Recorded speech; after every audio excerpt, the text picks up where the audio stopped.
So very important note for standards after expiry date. After your standard will be expired, if you cannot get new standard or you don't have enough budget to get new standards, you can extend the validity of these standards. You can extend the validity period for these standards for maybe 1 year by analysis of CRM. You will analyze certified reference material to ensure that the standard is still valid and you can depend on this and you can use it.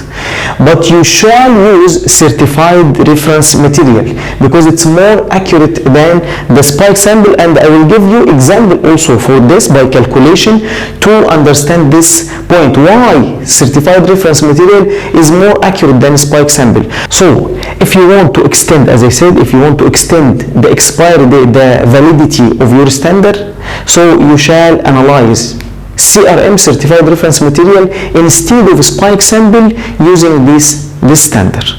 Because as here in this example, as you know, this equation, if you want to calculate sample concentration, the concentration of the sample equal to area of the sample divided by area of the standard multiplied to the standard concentration. And from this curve, as example, relation between area and concentration. For the concentration of the standard 10 microgram per liter, area was 100. Standard concentration was 10 microgram per liter, and for this concentration, area was 100. If the standard is not degraded, your standard is okay, is not degraded.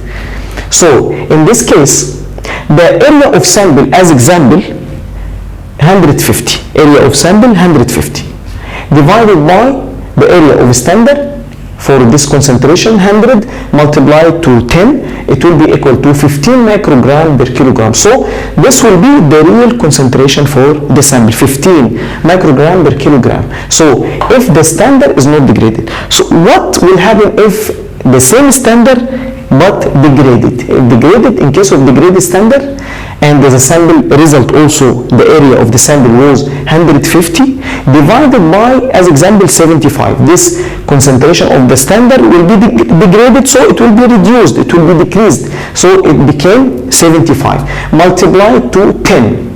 So it will be equal to 20 microgram per kilogram. The sample concentration became 20 microgram per kilogram, which is higher than the real concentration. So the concentration of the standard reduced, but the concentration of the sample increased.